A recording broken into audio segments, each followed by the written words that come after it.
my cheating that I did in our marriage. How are your views around cheating the same or different from beforehand to now? Oh, that's a good question.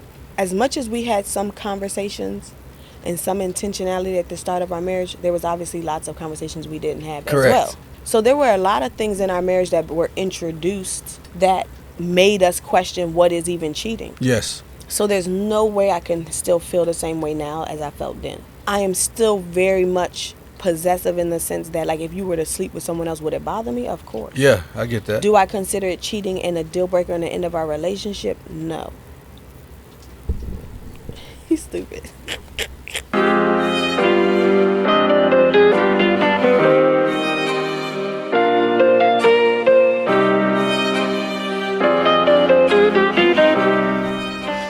Ladies and gentlemen, welcome back to another episode of this little thing we do here called the Codependent Podcast.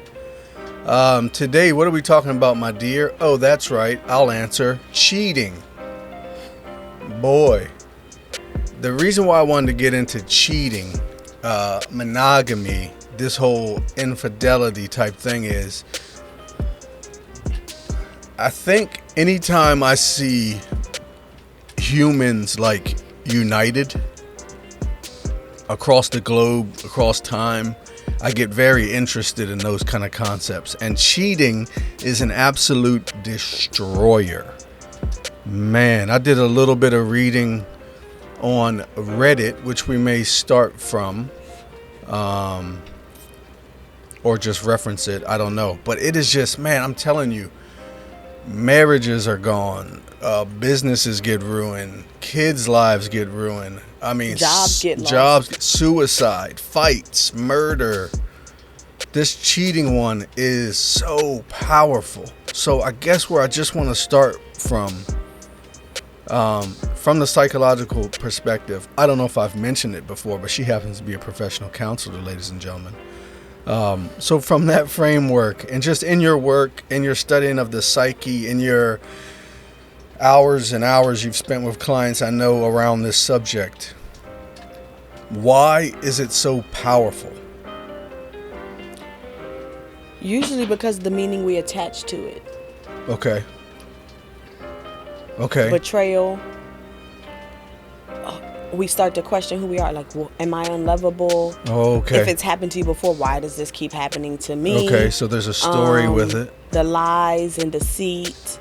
So it's also, like, obviously there's a component of expectations involved because... Relationship expectations, okay. Right? Most people, not all, most people get into a relationship with an expectation of no cheating. Right. And for a lot of people, cheating is their deal breaker. Huge it's deal like breaker. The ultimate betrayal. Yeah. So therefore, if you've done it, then it's just like devastating, destructive, like you said. Absolutely. And that's actually, it's right on par because, like I said, in preparing for this, I was just reading down some Reddit relationship advice where people were saying, hey, this just happened to me. I just found out I was cheated on, or how do I move forward? What should I do? Because like you said, if you come in with the expectation and this person has shown to you that they will cheat, this could keep happening to you again and again and again, right? And I guess that's the fear, is that this pain won't stop. This pain will continue. I guess my question for you, though, is... And how we identify with it. Because a lot of times what I hear people say is, I can't deal with this anymore. I can't take this. So you've told yourself this is something you can't handle already. Right, but I mean, that's their honest feeling, though. And I mean, from the amount of pain I guess the person is feeling after being lied to and feeling like you don't know who your partner is anymore, from that lens, that person is saying, expectation or not, I'm not gonna feel this again. Honesty right? and emotions is dodgy and messy because of, like what you just said, it is a true feeling. It's what you actually feel. Yes. Is it honest? I don't know. Because here you are dealing with it, whether you want to or not, which is what you're saying, right? What you mean is, I don't want to deal with this, but you're already dealing with it. So to say I can't handle it, you're already handling it. I guess. And then we say I can't handle it again. You can't control that. Yeah, Yeah, but and then that's where the deal breaker part comes in. Yes, Since and I that's can't kind of what I mean, control because it. you created this narrative like this is something I never want to deal with again, which I understand not wanting to. But what you tell yourself is I cannot handle this if it ever happens to me again, right? So you're establishing suicidal tendencies in almost in a way, because if I can never handle this again and I can't guarantee it won't happen, what happens when it happens? Yeah, yeah. Now is life not worth living? Now everything is over. Now there's no meaning to life. That's what I mean. These are all things that you've attached to their cheating. Because people have been cheated on. Like you just said, we've read Reddits. We've seen it in family, friends, all kinds of dynamics. They're still alive and moving on, and life has continued. We tell ourselves things aren't going to be good or better, or I can't get over this. And yet we do get over it all the time. I think you said a key word I want to jump on is attached. The meaning we attach to it. The betrayal we attach to it. The feelings we attach to it. And even the way we're attached to the person. This feels like as good a time as any for us to talk about our own personal. We've been married 20 years. We got married at 18. So we grew up basically in this relationship. And with that comes all sorts of sticky relationship forming with other people, of course, right?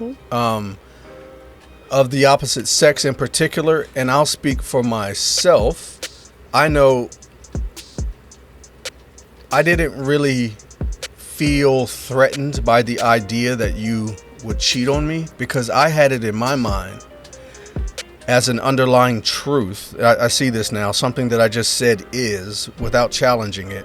And that was like, she won't cheat on me because I check all these husband, father boxes. You know, I put my money into the family. I participate around the house and with the kids and all this stuff, right? And the truth is that I had in my mind is, if you're a good man and do all these things, there will be no need or desire for your woman to look elsewhere. You can hear in that narrative that was built up by scared men. Oh, women create similar narratives. If I have sex with him enough, if the sex is nasty enough, if I'm taking care of business, if I'm doing certain things, then he's not going to cheat. Right. You can't guarantee it, because cheating ain't got nothing to do with what you have or haven't done. Exactly. And we're definitely going to get into I guess touch on the whys and stuff like that. But your point right there is it rings true to what I've been seeing online. There are truths we tell ourselves, meaning if my partner loves me, things we tell ourselves. You said truths. There are things we tell ourselves that we operate as if they are objective truth. Yes, that's what I meant. And it feels like around relationships and cheating, we say certain things like that, where if they love me, then they will not cheat. Yep. If I do X, Y, and Z sexually or in this relationship to build it up, they will be happy, we will be happy, and then there will be no cheating. Essentially what I was saying to myself back in the day. Or even, because that's a truth, or even if they're healthy, right? Like if this person has healed through their issues and I have healed through my issues, like we have all of these narratives that we feel like guarantees the outcome Safety. on the other end. Safety. Yeah. No pain. Right. The protection. Our ideal. Which is the point of why these mechanisms are put in place, right? They're self-protection mechanisms against that pain. I guess for me, back to that word attached, it makes me think, based on the randomness, like, you know, in also back to what I was saying about us. So you had extramarital relations. Look how I'm saying it. Look at when shit gets a little bit awkward, niggas go real textbook with it. You had extramarital, and by the way, this is not me piling on her. We've both had our extramarital slip-ups. I'm just going first. I remember feeling that betrayal of, oh, how could you? I'm taking the kids to practice and stuff. I'm doing all these things for you. I've been here with you since we were kids. Cooking and cleaning. And look how much work I've put in. How could you possibly have eyes for another, right? Mm-hmm. So the betrayal, I don't even know if I felt it looking back. against me so much as I felt it against those concepts that I built that should not be shaken, which was a great piece of work for me. It helped me see I was attaching my peace and my joy and my safety to your behavior and your desires. Children do it too, right? Like, that's why they're scared for their parents to divorce. That's why cheating is such a big deal too, because cheating can break up a family. And now you tore our family apart because there's an expectation, right? Makes sense. And I can agree, because like what you said, even for on your end or on my end, I am somewhat possessive. Yes. So absolutely, I'm gonna feel a type of way, like you're talking to other women the way you talk to me, or you're talking to them about music. That's our thing, or whatever the shit is, right? Like whatever your emotions are tied into expectations. Like, oh, I thought this was our thing. Oh, you do this with other people. But it also goes into what you said. You start to explore it. You talk to your cousins about music. That don't bother me. Yeah. When you talk to other people that could be a threat, now it bothers me. Right. But like you said, that's where you kind of have to look into that. Why? Why is it bothering you? Not just that it bothers you so they should change it, but why does it bother you? Because both people could change, right? So like you said, traditionally the idea or the concept is the person who cheated is a scum, piece of shit, worst person on earth. Yes.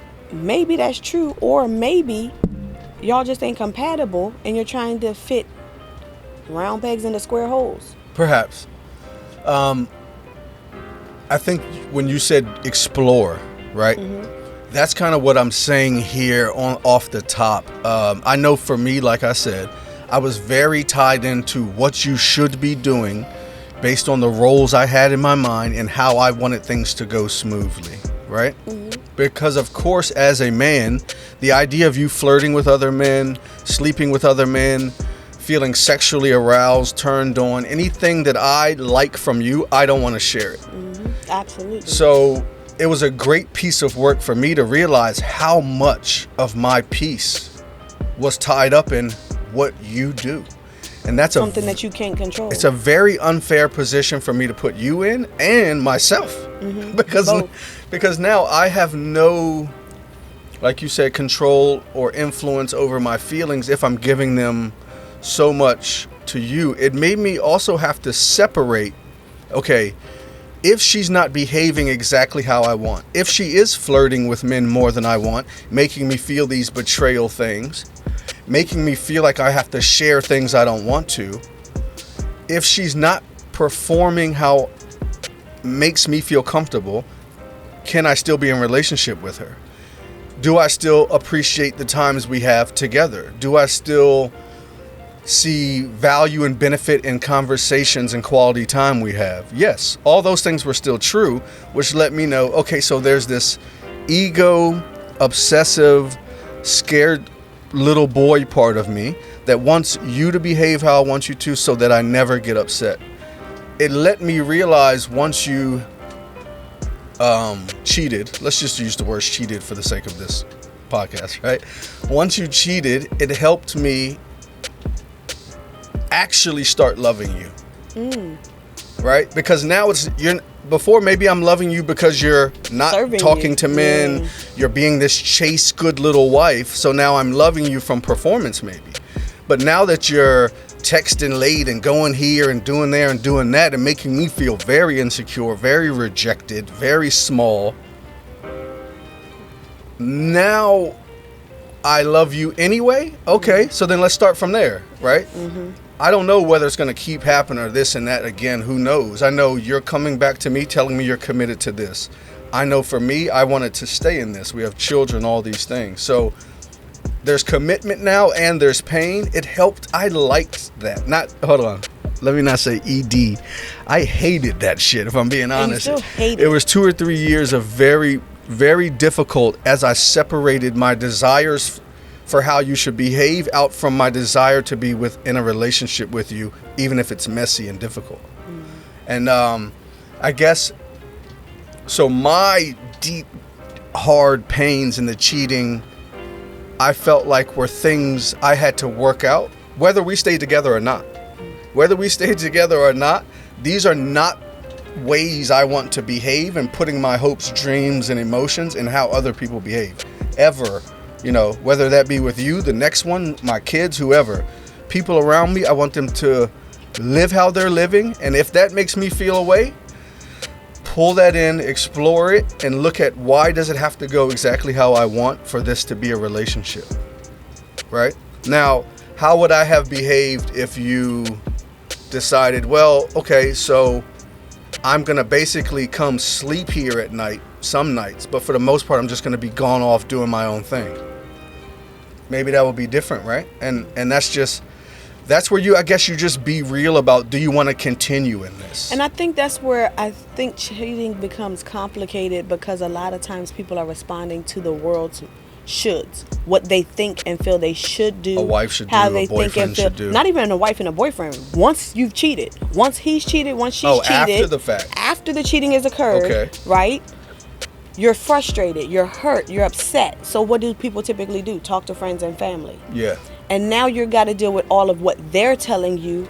And even if you don't talk to anybody, you still see constant messages of the world telling you how should you respond to cheating. Yes. So you have to process that as well. And a lot of times I think that becomes complicated, because that's where it's like, oh no, I'm not dealing with that. Or you're worried about looking stupid. You're worried about looking foolish. You're worried about how people perceive you. Weak, that, right? Yes. All of that comes in when, are any of them in your bedroom? Are any of them paying your bills? Are any of them in your relationship?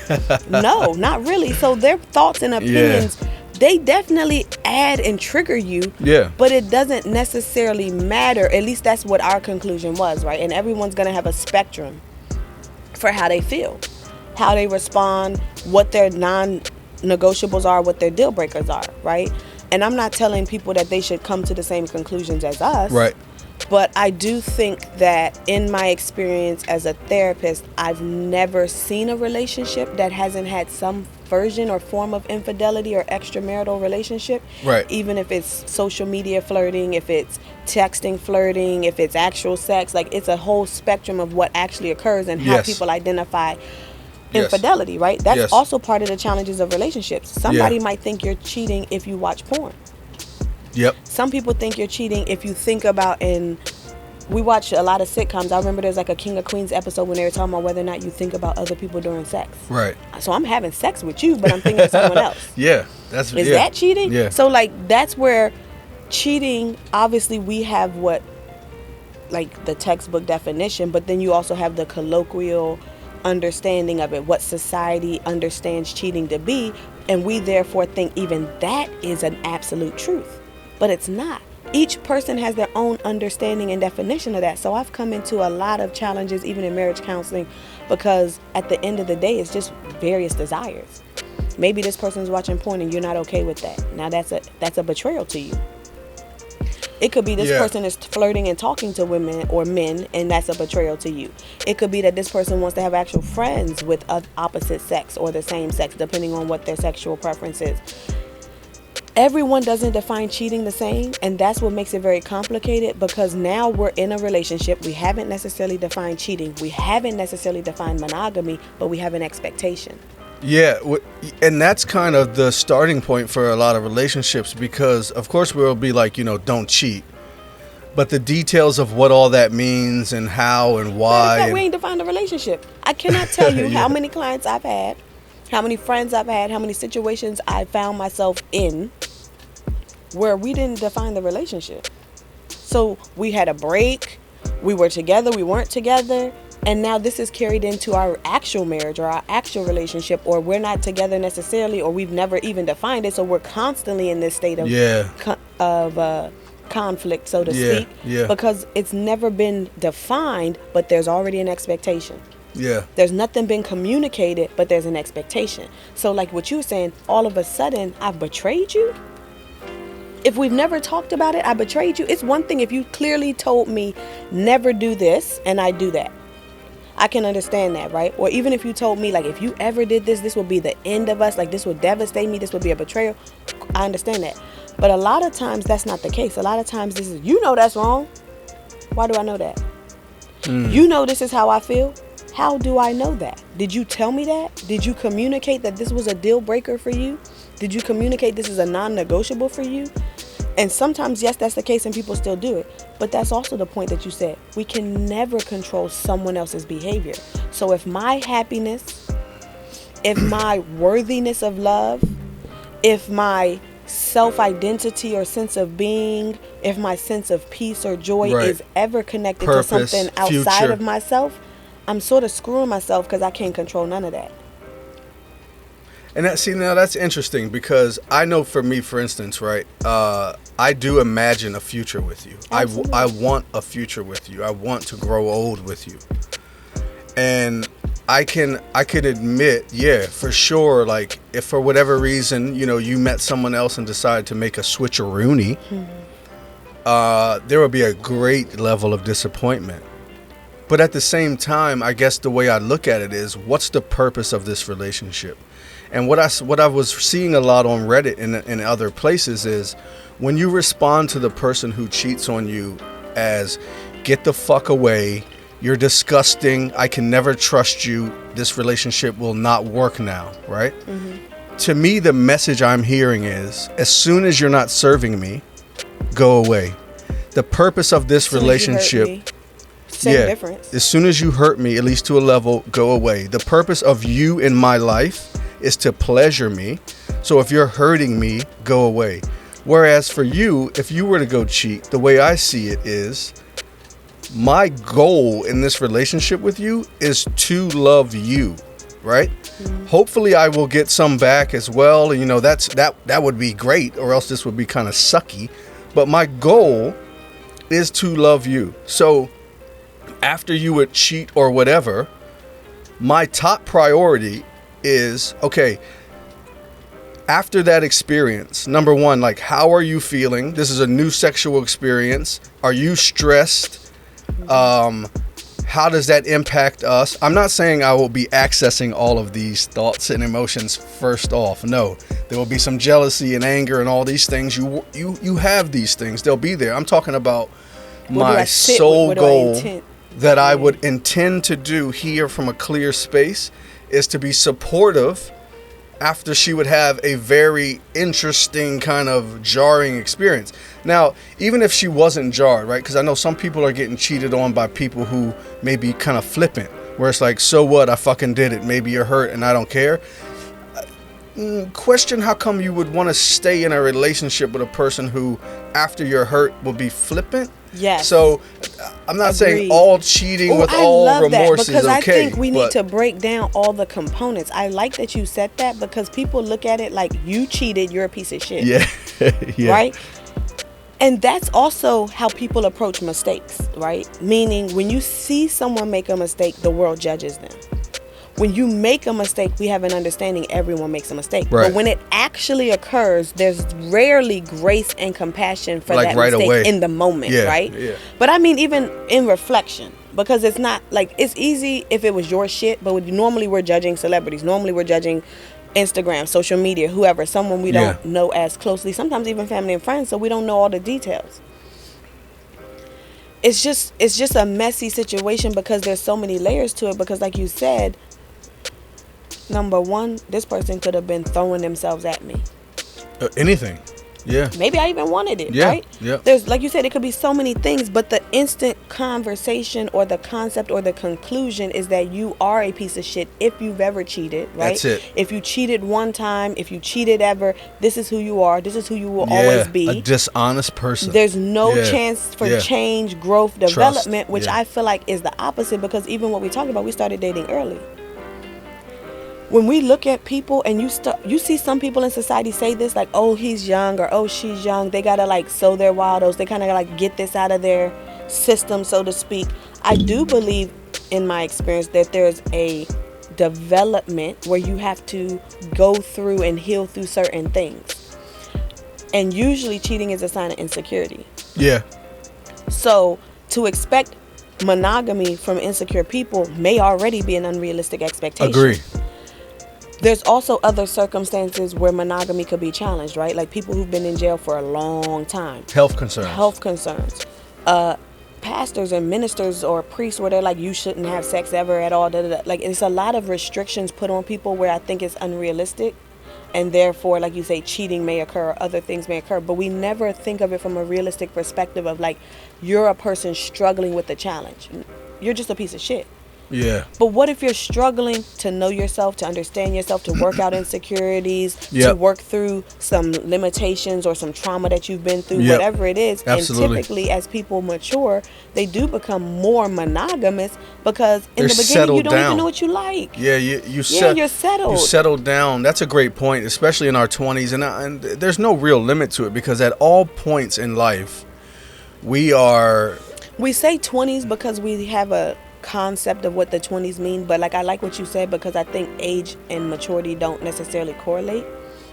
So you could be 50 and have the mindset of a 20-year-old, or be socially or mentally developed as much as a 20-year-old.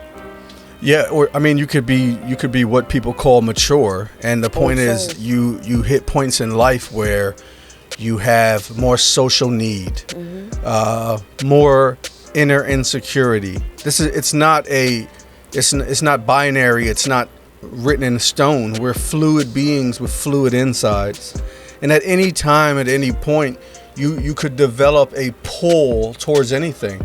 People have pulls towards new hobbies, new job, new haircuts, new TV shows, whatever. And as a social species, I think we're doing ourselves a disservice in relationships to discount the pull of the outside. I think the pull of the outside is a great medium. What do you mean pull of the outside? For instance, like I'm a man, right? So when I go out, I'm thinking of how women will be looking at me. Of course, I'm thinking of how men will look at me too. But in general, I'm thinking of how women will be looking at me. And the boys, fine. Hey, shit, I want them all to look at. Only if they're going to say, see, that's the problem. Humans are complex because we don't just want people to look at us. We want them to look at us and conclude with something positive. Yes. That's the problem. The only time we are happy and content is if there's a positive conclusion or outcome. So what we're saying in monogamy is that you always got to positively have an outcome or conclusion that positively impacts me or makes me feel good. See, which and is not realistic. That's poisonous monogamy. I don't think that mindset represents the whole of monogamy. I don't think it represents the whole of what people consider monogamy to be, but it does represent how they respond to it. And what I mean that is... That's fair. Okay, so like we said, cheating is a spectrum. Have you ever heard someone say, hey, if my husband thought of someone else, that's okay. If my wife thought about another dude, that's cool. If they thought about this person during sex, that's cool. They didn't have sex with them. They thought about it.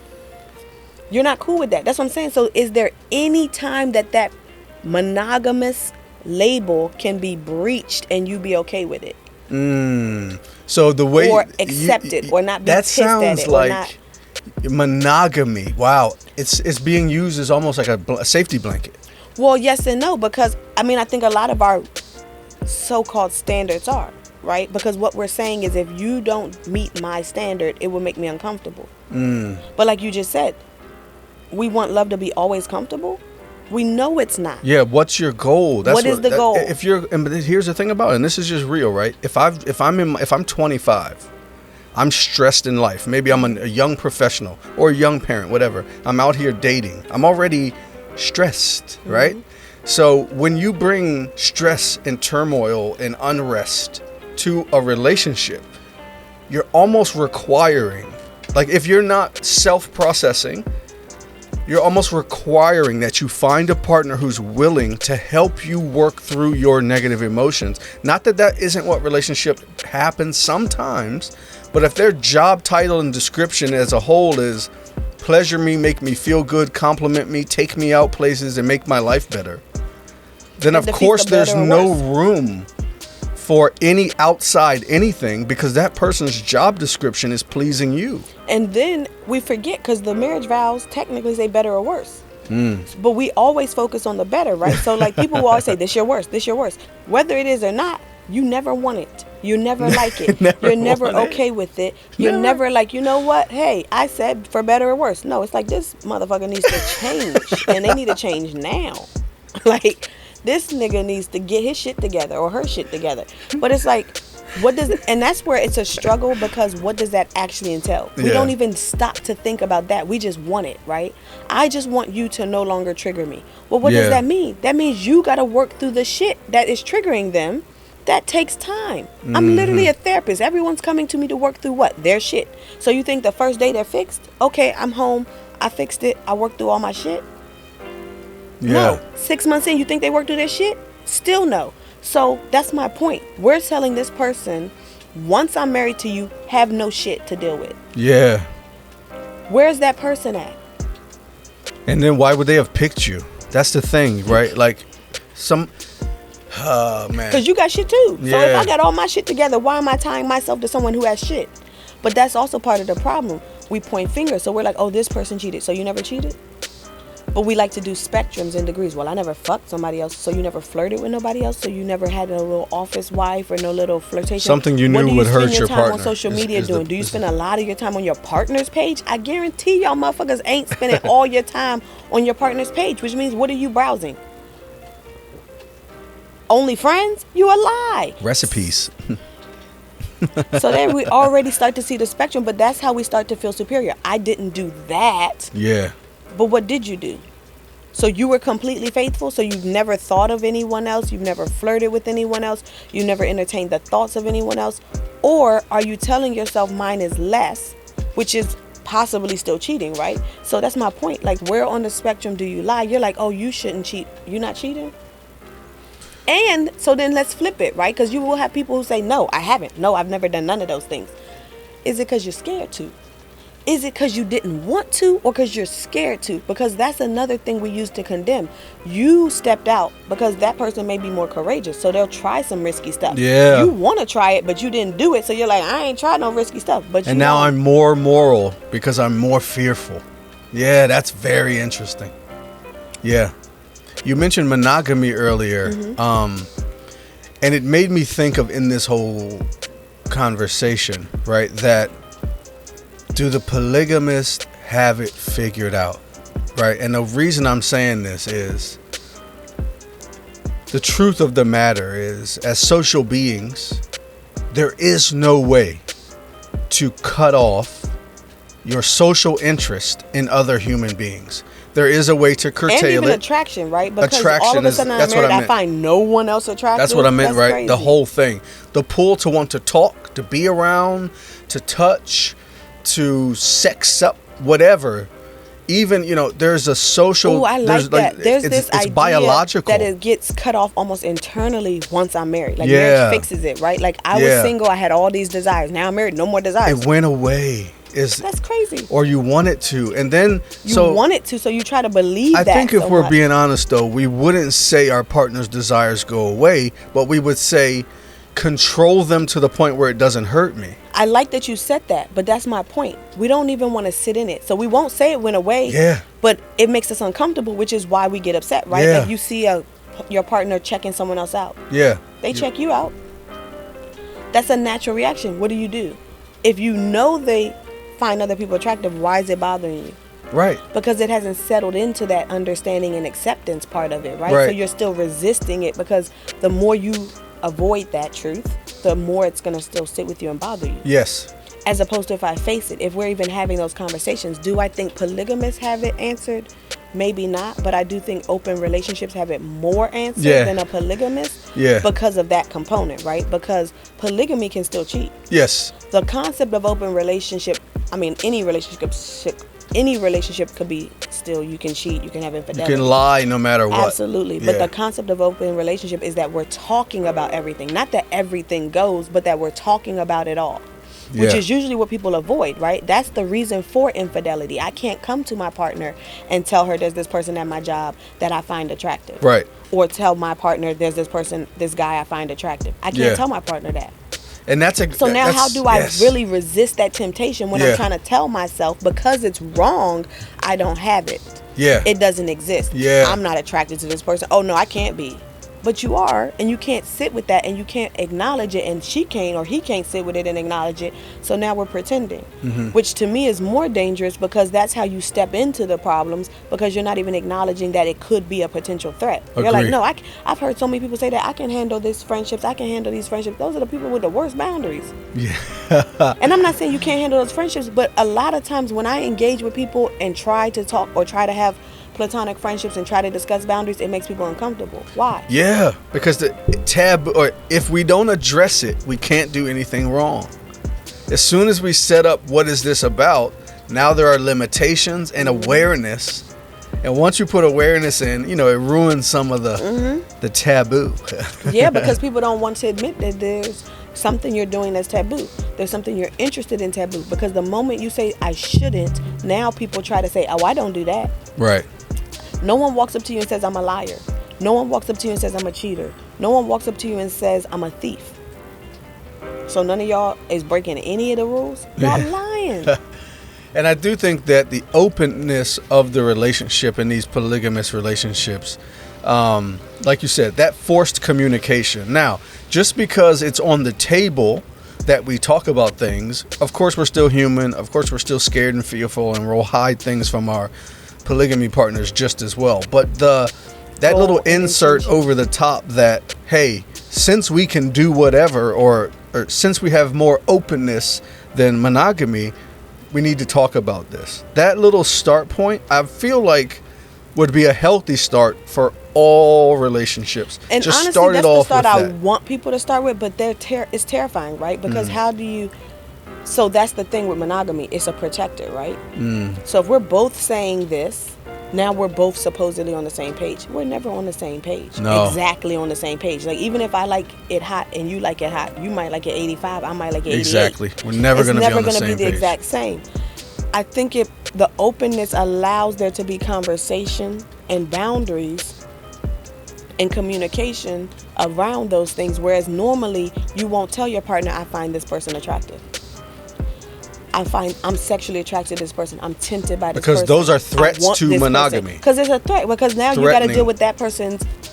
See, most people avoid emotions that they don't like. So this person could get upset. Oh, I'm not going to have this conversation. It's going to upset her. It's going to upset him. So what? They can handle being upset. But we avoid that upsetting them. And you hear that even in people's language, like you said in the betrayal, like, this person did this to you? Oh my gosh.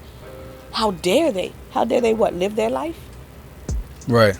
We say so many conflicting messages. All's fair in love and war. Is it fair or not? What is your from the my cheating that I did in our marriage? How are your views around cheating the same or different from beforehand to now? Oh, that's a good question. My views are definitely different.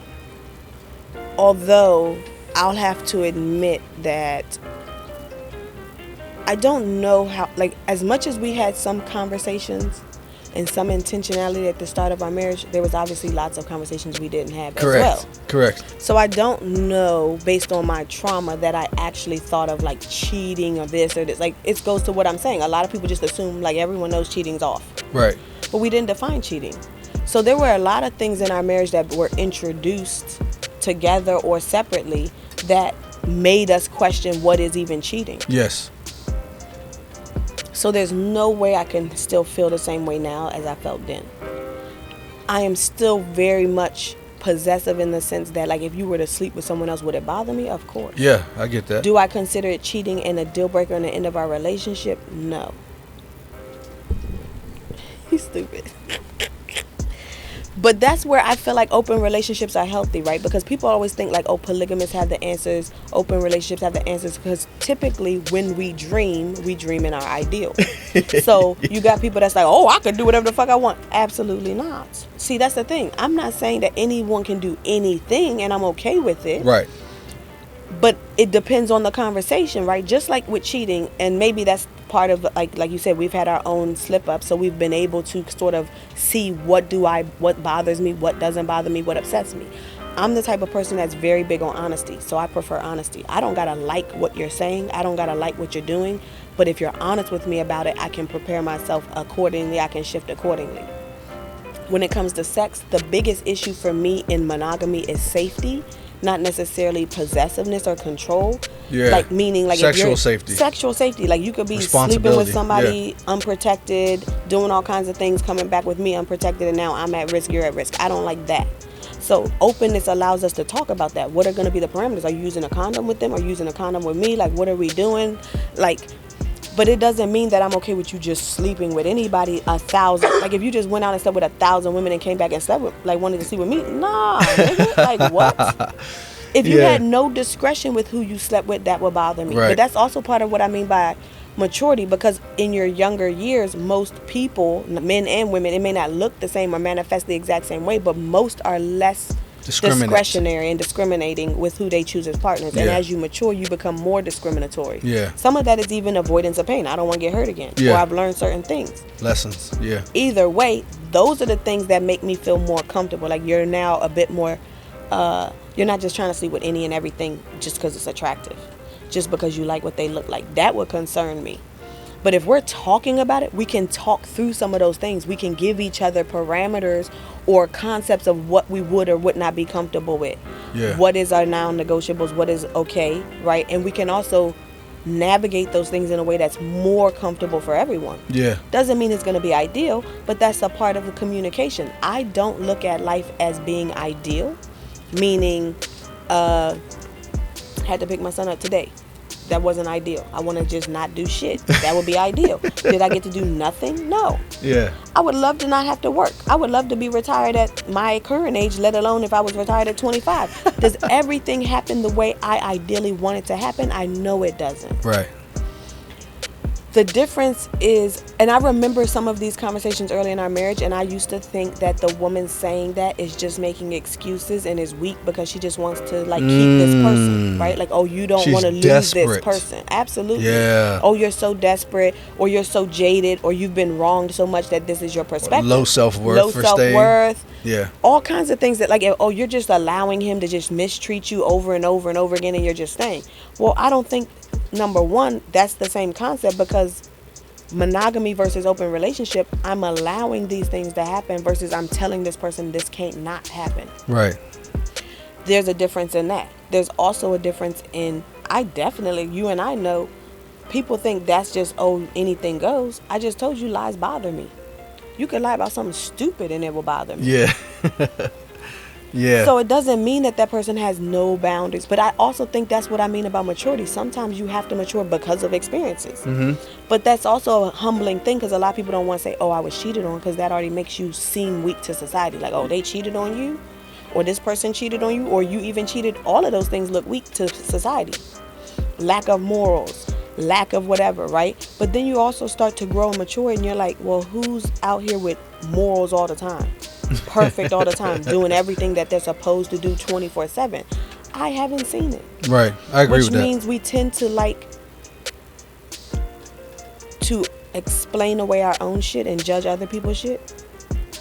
Oh, I was going through things, or oh, I was dealing with this, or oh, I had this challenges or these problems. Oh, this person is a terrible person. Everyone's going through shit. Everyone's trying to figure life out. Nobody's perfect. Everyone has to learn and grow through life, which means fucking up, which means disappointing someone you love and care about, which means messing up in a way that someone you love and care about might consider a betrayal. But like you said, I don't really look at a person being perfect as the goal, because that's not the case, right? So if I remove you being perfect, what am I left with? Imperfections. So now my new thing is, how do you handle those imperfections, right? That's why I like the idea of open relationships, because we're acknowledging no one's perfect. Let's communicate about our imperfections. Let's discuss our weaknesses. Let's discuss our limitations. Let's discuss our struggles, because I promise you, the rest of the world, they're going to tell you what they're good at.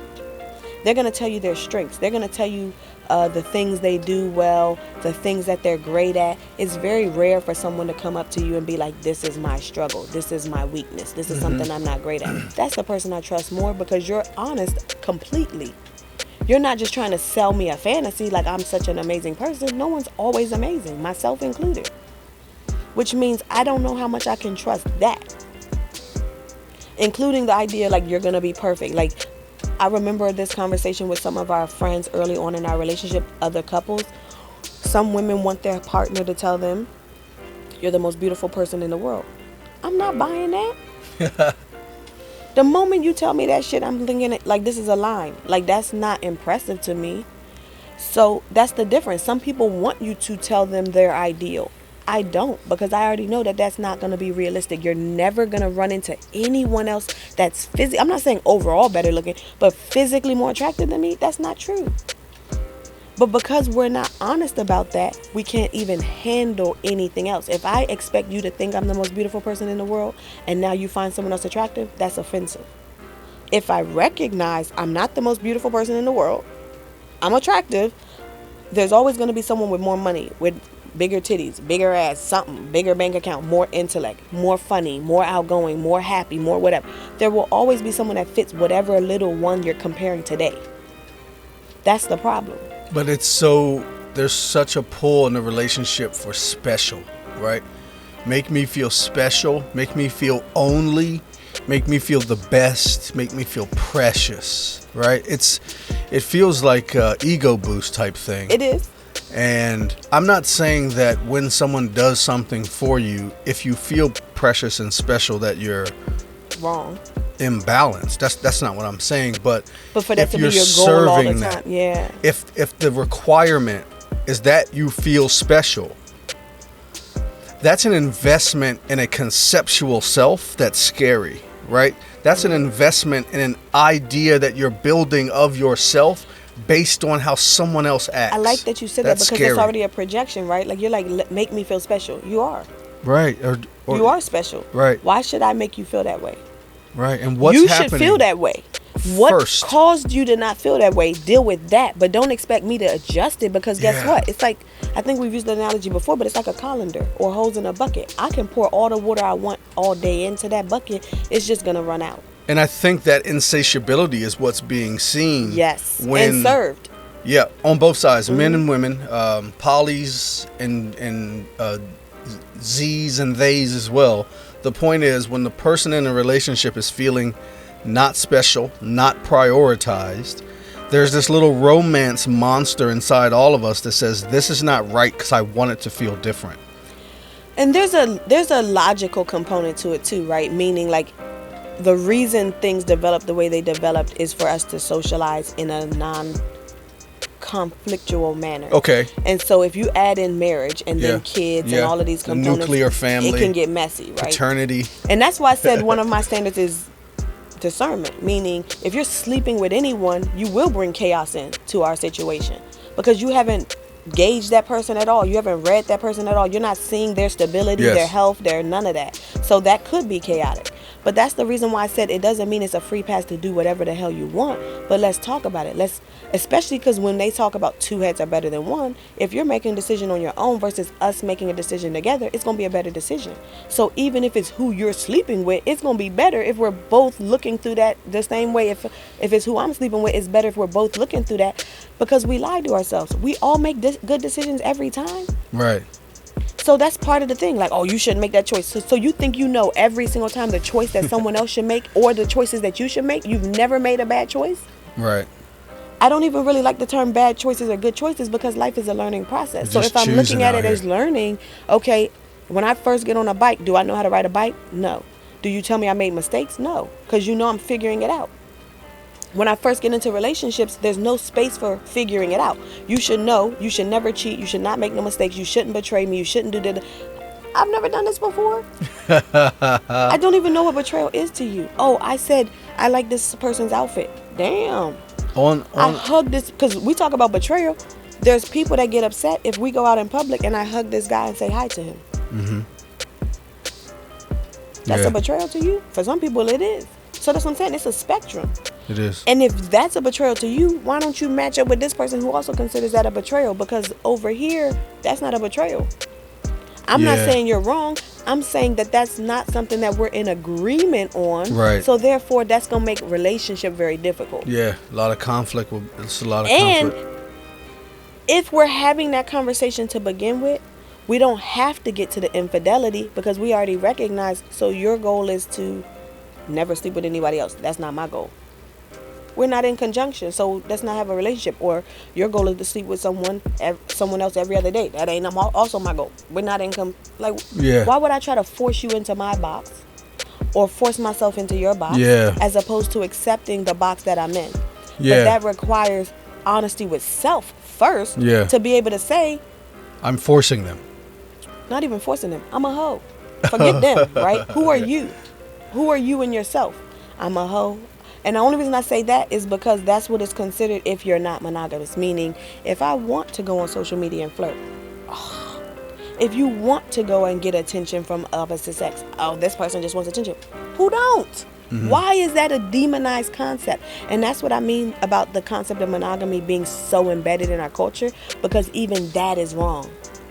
The fact that you want attention from the opposite sex. Oh, you want attention? You don't? Yeah. So you bought all this money on your outfit. You spent all this money on your hair, on your nails, on the shape up, on whatever, and you want no one to compliment you? That's what you want? No. It's different if you're saying I'm okay with it. And people say that all the time. But why? Because that's what you want to be. I want to be okay with it. But sometimes you're not. How come Right. you never mention that?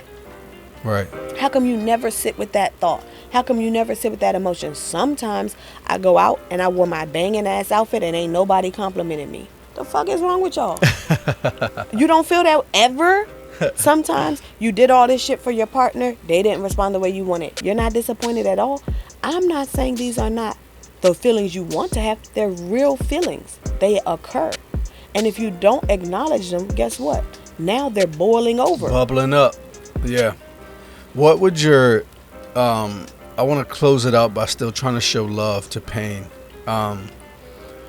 What's your advice to the person in that betrayal spot? Feeling that betrayal, feeling that agony of disappointment, of expectation. That's a hard one. And it would depend, because from a compassionate side, I don't even want to say compassionate, because I think both is I think sometimes compassion is comforting ourselves, sometimes compassion is pushing ourselves. So there's obviously the side that I feel like has been done, which is like, you're not a bad person, you're still lovable, you're still worthy, all of those things are true.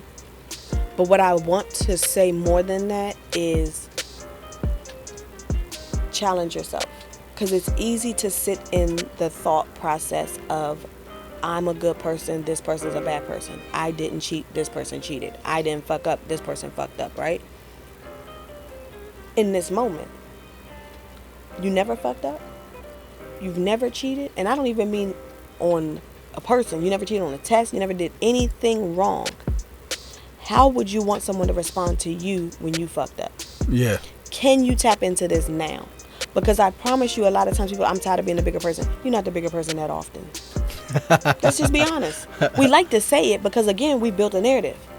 I'm tired of being the bigger person. I'm tired of having to teach. I'm tired of having... So you've never fucked up? Because you have, which will undercut your teaching. We like to build this narrative like I've always done things right. And this person's always fucked up. So they never did anything right and you've never fucked up? That's just not true. But if I build that narrative, I can be superior. I can be right. They can be wrong. I can be good. They can be bad. But that don't help you grow. And so that's where I struggle, because to make you feel better, I can easily tell you this person's a piece of shit. But to make you actually better, are you ever a piece of shit? Right. Because I can't sit there and say I've never been a piece of shit. I have been. So how dare I turn up my nose at you when you're in your moment of being a shithead? Because I've been in shithead moments. I will be in shithead moments in the future. How do I want people to respond to me? And it doesn't mean you're going to always be able to tap into that, which is why you have to be honest with yourself. If you know, I'm going to be a bitter bitch, leave. You have to, yeah. You got to leave. That's not good for you or them. But if you're able to get to the point of being able to step back and say, like you said, what do I really want? What's my real goal? what do I really need, right? Do I need you to be monogamous to be happy? Do I need you to pay the bills to be happy? Because if you weren't, if you died, does my happiness eliminate itself from life ever? Like, I'll never be happy again? Right. If you cheated, I'll never be happy again? All of those things exist. And that's where spiritually I do like the concept of where Paul talks about, I've learned to be content in any situation, right? Like, if this man could find contentment in jail, how many people feel like marriage is a jail sometimes? Like, you feel trapped in relationships sometimes. You feel trapped in work situations to us. With children, whatever it is that you feel trapped into. And that becomes part of the problem, because as much as you want to blame that person, you chose that person. So that's what I'm saying. Flip it back on yourself. Can you find contentment? And if you're not content, what can you do to build it? Not what can they do. What can you do to create contentment in your situation, yourself, in your circumstances, in yourself? Because you will never be able to control that person. You can call that person a piece of shit all day, every day. They didn't change. Yeah. You can tell them to their face they're a shithead every day. Now what? I love that. Well, ladies and gentlemen, thank you for joining us. I have a feeling that this is going to be a little bit triggering for folks. Yeah, this is going to be a touchy one. We're going to get cussed out on this one. I ain't got white glasses this time, so I don't know what they're going to point out to try to say some shit. But if you don't like it, don't listen, motherfuckers. Like And on that note, thank you for listening. And we're out.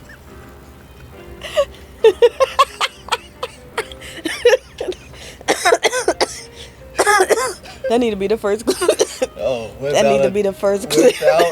Without a doubt.